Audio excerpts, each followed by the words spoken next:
നോക്കാൻ വെച്ചൊരു memory card കാക്ക കൊത്തിപ്പോയി, അയ്യോ കാക്കച്ചി കൊത്തിപ്പോയി. തിരുവനന്തപുരം മേയർ ആര്യ രാജേന്ദ്രൻ തടഞ്ഞു നിർത്തിയ KSRTC ബസിന്റെ ക്യാമറയിൽ ആരാണ് കൃത്രിമത്വം നടത്തിയത്? സംഭവം നടന്ന് ദിവസങ്ങൾക്ക് ശേഷം നടന്ന പോലീസ് അന്വേഷണം വൈകിയതിനു പിന്നിൽ ആരുടെ ഗൂഢാലോചനയാണ്? ക്യാമറയുടെ മെമ്മറി കാർഡ് ആരാണ് മാറ്റിയത്? ആരാണ് സാർ ഇതിനൊക്കെ ഉത്തരം പറയേണ്ടത്? എന്തൊരു നാണക്കേടാണ് സാർ! എല്ലാം ദുരൂഹമാണല്ലോ സഖാക്കളെ. എന്തൊരു നാടകമാണിത്! തിരുവനന്തപുരം മേയർ ആര്യ രാജേന്ദ്രനെ ഒരു സാധാരണക്കാരനായ ഡ്രൈവർ അധിക്ഷേപിച്ചെന്ന കേസിലാണ് പോലീസ് വലിയ കള്ളക്കളി നടത്തിയിരിക്കുന്നത്. എന്തൊരു നാണക്കേടാണിത്! ആര്യ രാജേന്ദ്രനെ സംരക്ഷിക്കാനായി എന്തെല്ലാം പെടാപ്പാടാണ് പോലീസും അനുയായികളും പാർട്ടി അടിമകളും ചെയ്യുന്നത്. സംവിധായകൻ ജോഷിയുടെ വീട്ടിൽ നിന്ന് സ്വർണവും മുത്തും പവിഴവും മോഷ്ടിച്ച മറുനാടൻ മോഷ്ടാവിനെ മണിക്കൂറുകൾക്കുള്ളിൽ പൂട്ടിയ അതേ കേരള പോലീസാണ് മേയർ വിഷയത്തിൽ ഇക്ഷ എണ്ണ വരയ്ക്കുന്നത്. നമ്മുടെ പോലീസും KSRTCയും തുടക്കം മുതൽ കൈക്കൊണ്ട തലതിരിഞ്ഞ നിലപാടാണ് ബസ്സിലെ മെമ്മറി കാർഡ് പോലും കാണാതാക്കിയതെന്ന് അരിയാഹാരം കഴിക്കുന്ന ഓരോ മലയാളിക്കും വ്യക്തമാണ് സാർ. പോലീസ് ആര്യ മേഡത്തിന്റെ പരാതിയിൽ കാണിച്ച ആവേശം ഡ്രൈവർ യദുവിന്റെ പരാതിയിൽ ഉണ്ടായില്ല. ഭരണകക്ഷിയുടെ മേയറെ സംരക്ഷിക്കേണ്ട ചുമതല പോലീസിനുണ്ടല്ലോ. എന്നാൽ യദു ഹൈക്കോടതിയിലേക്ക് നീങ്ങുന്നതാണ് പോലീസിനെയും വെട്ടിലാക്കുന്നത്. ഡ്രൈവർ യദു അശ്ലീല ആംഗ്യം കാട്ടിയെന്നാണ് മേയർ മാഡത്തിന്റെ പരാതി. സ്ത്രീകൾക്ക് വേണ്ടിയുള്ള പോരാട്ടത്തിന്റെ ഭാഗമായാണ് താൻ ബസ് തടയാനും ഡ്രൈവറെ ചോദ്യം ചെയ്യാനും കാരണമായതെന്നാണ് മേയറുടെ വെളിപ്പെടുത്തൽ. തീയിൽ കുരുത്ത മേയർ വെയിലേറ്റ് വാടാൻ പാടില്ലല്ലോ. അശ്ലീല ആംഗ്യം കാട്ടിയെന്ന കഥ എന്തുകൊണ്ടാണ് ആദ്യമൊന്നും പറയാതിരുന്നതെന്ന ചോദ്യത്തിന് ഇവിടെ പ്രസക്തിയേയില്ല. പരാതി ലഭിച്ച ശനിയാഴ്ച മുതൽ റോഡരികിലെ CCTV ദൃശ്യങ്ങൾ പരിശോധിക്കണമെന്നും ബസ്സിലെ ക്യാമറ പരിശോധിച്ചതിന് ശേഷം നടപടികൾ കൂടുതൽ ശക്തമാക്കാനുമാണ് പോലീസ് നീക്കമുണ്ടായിരുന്നത്. എന്നാൽ ബസ്സിനുള്ളിൽ കയറി സച്ചിൻ ദേവ് MLA യാത്രക്കാരെ നിർബന്ധപൂർവ്വം ഇറക്കിവിട്ടെന്നുമുള്ള ആരോപണം തെളിയിക്കാനും മെമ്മറി കാർഡ് ലഭ്യമാകേണ്ടതുണ്ട്. മേയർ ആര്യ രാജേന്ദ്രൻ സഞ്ചരിച്ച് കാറിനു നേരെ ഡ്രൈവർ 64 GB മെമ്മറി കാർഡിൽ 2 ആഴ്ച കാലത്തെ ദൃശ്യങ്ങൾ സുരക്ഷിതമായി സൂക്ഷിക്കാനുള്ള സൗകര്യമുണ്ടെന്നാണ് KSRTC അവകാശപ്പെട്ടിരിക്കുന്നത്. മെമ്മറി കാർഡ് ഇല്ലെന്നാണ് പോലീസ് വെളിപ്പെടുത്തുന്നത്.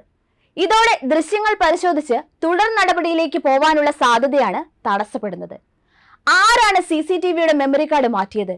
KSRTCയിലെ ഭരണകക്ഷി ജീവനക്കാരനാണോ? ഡ്രൈവർ യദുവിനെതിരെ മേയറും MLA സച്ചിൻ ദേവും ഉന്നയിച്ച ആരോപണങ്ങൾ പൊളിയുമെന്ന ഘട്ടം വന്നതോടെ മെമ്മറി കാർഡ് പാർട്ടി ഇടപെട്ട് മാറ്റിയതാണോ? ഡ്രൈവറുടെ പേരിൽ ആരോപണം ഉയർന്ന ദിവസം തന്നെ എന്തുകൊണ്ട് CCTV ദൃശ്യങ്ങൾ പരിശോധിക്കാൻ പോലീസ് തയ്യാറായില്ല? ആരുടെ നിർദ്ദേശപ്രകാരമാണ് മെമ്മറി കാർഡുകൾ മാറ്റിയത്? മെമ്മറി കാർഡ് ലഭിച്ചാൽ വാദി പ്രതിയാകുമെന്ന ഘട്ടം വന്നപ്പോൾ ക്യാമറ പരിശോധന അട്ടിമറിക്കാനുള്ള തീരുമാനം കൈക്കൊണ്ടതിന് പിന്നിലുള്ള ഗൂഢാലോചനയ്ക്ക് പിന്നിൽ ആരൊക്കെയാണ്? തിരുവനന്തപുരത്ത് നിന്നും പുറപ്പെട്ട് തൃശൂരിലേക്കും തിരികെ തിരുവനന്തപുരത്തേക്കും സർവീസ് നടത്തിയ ബസ്സിൽ ക്യാമറ വർക്ക് ചെയ്യുന്നുണ്ട് എന്നാണ് ഡ്രൈവർ യദു നൽകുന്ന മൊഴി. എന്തായാലും മേയറുമായുള്ള തർക്കത്തെ തുടർന്നുള്ള പരാതിയിൽ സംഭവ സ്ഥലത്തു നിന്നും പോലീസ് കസ്റ്റഡിയിലെടുത്ത യദുവിന് എന്തായാലും മെമ്മറി കാർഡ് സ്പോട്ടിൽ മാറ്റാൻ കഴിയില്ല. ബസ് പിന്നീട് തമ്പാനൂരിലെ KSRTC ഡിപ്പോയിലേക്ക് മാറ്റുകയായിരുന്നു. ശനിയാഴ്ച രാത്രിയാണ് പട്ടത്ത് വെച്ച് മേയറും ഭർത്താവ് സച്ചിൻ ദേവ് MLAയും അവരുടെ ബന്ധുക്കളും ചേർന്ന് സൈഡ് കൊടുക്കാത്തതിന്റെ പേരിൽ ബസ് തടയാനും പിന്നീട് ഡ്രൈവറുമായി തർക്കത്തിലുമായത്. ബസ് തടഞ്ഞിട്ട വേളയിൽ ബസ്സിന് യാത്ര തുടരില്ലെന്നും യാത്രക്കാർ ഇവിടെ ഇറങ്ങണമെന്നും ആവശ്യപ്പെട്ടത് സച്ചിൻ ദേവ് MLA ആയിരുന്നുവെന്നാണ് ഡ്രൈവർ ആരോപിച്ചത്. യാത്രക്കാരായ ചിലർ ഈ ആരോപണം ശരിവെച്ച് രംഗത്തെത്തിയതിനെ തുടർന്നാണ് CCTV ദൃശ്യങ്ങൾ പരിശോധിക്കാൻ തീരുമാനിക്കുന്നത്.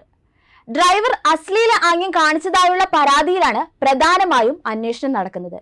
അങ്ങനെ എന്തെങ്കിലും സംഭവിച്ചെങ്കിൽ ക്യാമറയിൽ വ്യക്തമാകുമെന്ന് പോലീസിനും നേരത്തെ അറിയാവുന്നതാണ്. അപ്പോൾ കെട്ടിച്ചമച്ച പരാതി വ്യാജമാണെന്ന് വ്യക്തമായാൽ സ്വാഭാവികമായും മേയർ പ്രതിക്കൂട്ടിലാകും. മാത്രമല്ല KSRTC ബസ് തടഞ്ഞു നിർത്തുകയും യാത്രക്കാരെ ബലം പ്രയോഗിച്ച് ഇറക്കി വിടുകയും ചെയ്തതിന് വകുപ്പ് തല നടപടിയും നേരിടേണ്ടി വരും. ഇതെല്ലാം ഒഴിവാക്കാൻ പോലീസിന് ഒറ്റ കാര്യം മാത്രമേ ചെയ്യാൻ കഴിയൂ: സംഭവത്തിൽ ഏറ്റവും പ്രധാന തൊണ്ടിയായ മെമ്മറി കാർഡ് നശിപ്പിക്കുക. ഇതൊക്കെ പോലീസ് ഏമാന്മാർ നിരവധി കേസുകളിൽ പരീക്ഷിച്ച് വിജയം കണ്ടതാണ്.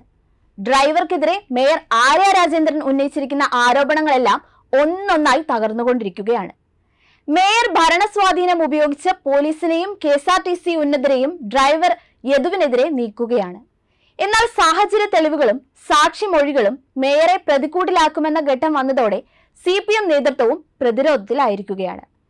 വ്യാജ പരാതി നൽകി ഒരു സാധാരണ തൊഴിലാളിയെ അഴിക്കുള്ളിലാക്കാനുള്ള ശ്രമത്തിലാണ് CPM-ഉം മേയറും. KSRTC ബസ് തടഞ്ഞ് സ്വയം പ്രതിരോധത്തിലായതിന്റെ ജാള്യത മറയ്ക്കാൻ പഠിച്ച പണി 18 പയറ്റുകയാണ് മേയറും പരിവാരങ്ങളും. എന്നാൽ മേയർക്ക് വേണ്ടി മെമ്മറി കാർഡ് മുക്കിയവർ ആരെന്ന ചോദ്യത്തിന് KSRTC അധികൃതരും ഗതാഗത മന്ത്രിയും മറുപടി പറയേണ്ടി വരും. സംഭവത്തിൽ അന്വേഷണം നടത്തുമെന്നാണ് ഗതാഗത മന്ത്രി KB ഗണേഷ് കുമാർ അറിയിച്ചിരിക്കുന്നത്. സ്പിരിറ്റ് പച്ചവെള്ളമാക്കിയും മാരക മയക്കുമരുന്ന് പിന്നീട് മൈദയാക്കി മാറ്റുകയുമൊക്കെയുള്ള അത്ഭുത പ്രവൃത്തി ചെയ്ത് ചരിത്രം സൃഷ്ടിച്ച കേരള പോലീസ് KSRTC-യിലെ തൊണ്ടി മുതലായ മെമ്മറി കാർഡ് മുക്കിയതിലും മറുപടി പറയേണ്ടി വരും. മേയറും ഭർത്താവായ MLA-യും രക്ഷപ്പെട്ടു.